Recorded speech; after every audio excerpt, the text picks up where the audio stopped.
ఈ సందర్భంలో మీరు ఒకటానికి ఆన్సర్ చేయాలి. ఇటీవల ఒక ఐ థింక్ 2 నెలల్లో, 2.5 నెలల క్రితం తెలంగాణలో ఆదిలాబాద్‌లో జరిగిన ఒక బహిరంగ సభలో ప్రధానమంత్రి సమక్షంలో జరిగిన దాంట్లో ఇదే తెలంగాణ సీఎం రేవంత్ రెడ్డి గుజరాత్ తరహా అభివృద్ధి మాకు కావాలి అని చెప్పి కొనియాడారు. ఇప్పుడు ఇదే రేవంత్ రెడ్డి ఎన్నికల టైంలోకి వచ్చేసరికి గుజరాత్‌లో సంబంధించిన వ్యక్తులు తెలంగాణలో శాంతి భద్రతలు విఘాతం కలిగించి పెట్టుబడులు రాకుండా చేయడానికి ప్రయత్నం జరుగుతుందని ఆరోపిస్తున్నారు. ఏది నిజం రెండిట్లో? రజనీకాంత్ గారు ఆ రోజు నేను మాట్లాడింది మొత్తం చూడండి. అది అధికారిక కార్యక్రమం. మొదటిసారి దేశ ప్రధానమంత్రిగా వారు తెలంగాణ పర్యటనకు వచ్చిండ్రు. తెలంగాణ రాష్ట్ర ముఖ్యమంత్రిగా మొదటిసారి నరేంద్ర మోడీ గారిని అధికారిక కార్యక్రమంలో భాగస్వామ్యం తీసుకున్నాను. నేను అందులో మాట్లాడిన దాన్ని మొత్తం చూడండి. దేశం అనేది యూనియన్ ఆఫ్ స్టేట్ అంటే రాష్ట్రాల సమూహము ఈ భారతదేశము. ఈ రాష్ట్రాల ముఖ్యమంత్రులకు ఈ దేశ ప్రధానమంత్రి బిగ్ బ్రదర్ అంటే హిందీలో బడాబాయ్ అని చెప్పిన. సో ప్రధానమంత్రి అనేవాడు రాష్ట్రాల ముఖ్యమంత్రులను తనతో పాటు అభివృద్ధి పదం వైపు నడిపించడానికి అవసరమైన నిధులు అనుమతులు ఇవ్వాలి. మీరు ఎట్లయితే మీ గుజరాత్ డెవలప్మెంట్ కోసం బుల్లెట్ ట్రైన్ తీసుకెళ్ళినరో, సబర్మతి రివర్ ఫ్రంట్ తీసుకెళ్ళినరో, గిఫ్ట్ సిటీ కట్టుకున్నారో, అట్లనే మా తెలంగాణ మా హైదరాబాద్ నగరం ఈ దేశంలో ఉండే 5 మెట్రోపాలిటన్ నగరాలలో హైదరాబాద్ కూడా ఒక మెట్రోపాలిటన్ నగరము.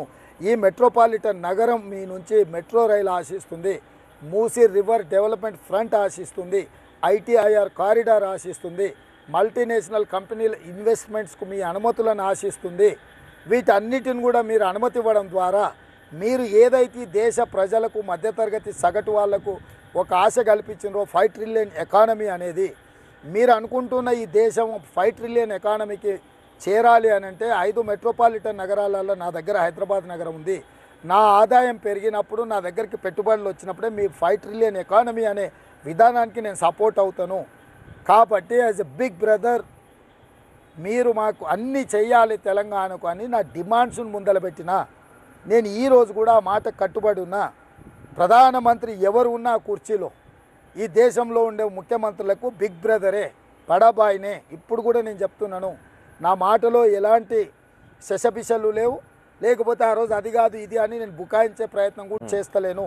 ఇప్పుడు కూడా నా విజ్ఞప్తి ఒక్కటే నరేంద్ర మోడీ గారికి, అమిత్ షా గారికి, దయచేసి మా రాష్ట్రాన్ని వదిలేయండి. ఇస్తే ఇవ్వండి అనుమతులు, నిధులు అదనంగా ఇవ్వండి. ఇవ్వకపోతే కనీసం మా శాంతి భద్రతలు మేము కాపాడుకునే పరిస్థితి అన్న మాకు వదిలేయండి.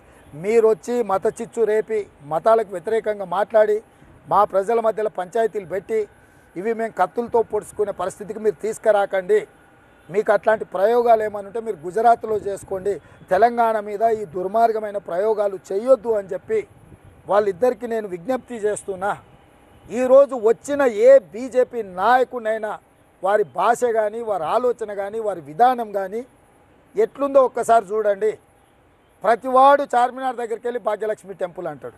ఏమండి వాళ్ళ రాష్ట్రాలలో దేవుళ్ళు లేరా, టెంపుళ్ళు లేవా?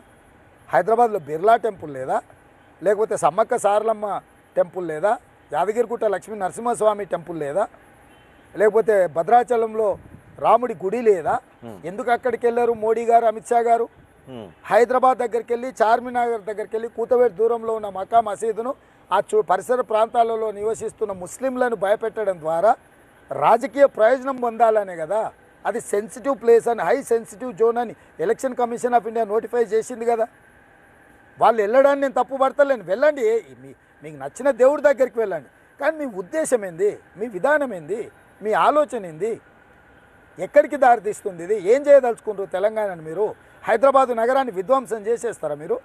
అంటే మత కల్లోలాలు సృష్టించేసి 15 సెకండ్లలో మొత్తం అందరిని ఊచకోత కోసేసి తెలంగాణ రాష్ట్రంలో ఉండే అందరినీ చేసేసి తెలంగాణను ఒక ఏమంటారు నిన్నమన జరుగుతున్న యుద్ధాలు ఏదో జరుగుతుంది కదా ఇక్కడ, అట్లాంటి వాతావరణం సృష్టించేసి ఇక్కడ ఉద్యోగాలు లేకుండా, ఉపాధి లేకుండా, ఇక్కడ ప్రజలు ప్రశాంతంగా జీవించకుండా ఏం చేయదలుచుకుంటారు బీజేపీ? మీరు ఎందుకు నియంత్రిస్తలేరు మీ నాయకులను? వచ్చిన ప్రతి నాయకుడు మత ప్రాతిపదికమైన ఉపన్యాసాలు ఎందుకు చెప్తారు? 10 సంవత్సరాలు నరేంద్ర మోడీ గారు ప్రతి సంవత్సరం 2 కోట్ల ఉద్యోగాలు ఇస్తాడు. 10 ఏళ్ళలో 20 కోట్ల ఉద్యోగాలు ఇవ్వాలి. ఎన్ని ఉద్యోగాలు ఇచ్చినో మీరు చెప్పండి. రైతుల ఆదాయాన్ని 2 ఇంతలు చేస్తాడు. రైతుల ఆదాయం 2 ఇంతలు దేవుడెరుగు. రైతు వ్యతిరేక నల్ల చట్టాలు తీసుకొచ్చి ఢిల్లీ సరిహద్దులో 16 నెలలు లక్షలాది మంది రైతులు నిరసన దీక్షలు చేస్తే మీరు కాల్చి చంపినరు. రైతుల పెట్టుబడి 3 ఇంతలు అయింది. స్విస్ బ్యాంకులో రాజకీయ నాయకుల లక్షల కోట్ల రూపాయలు ఉన్నాయి, నల్లధనం ఉంది, తెచ్చి ప్రతి పేదవాడి ఖాతాలో 15 లక్షల రూపాయలు వేస్తా అన్నాడు. వాటి గురించి చెప్పరు. మీరు ఏం చేసినరో చెప్పరు, ఏం చేస్తారో చెప్పరు. అంటే మీరు ఎన్నికలు వచ్చినప్పుడే రాముడు గుడి, భక్తి, భాగ్యలక్ష్మి మందిరం ఇవేనా?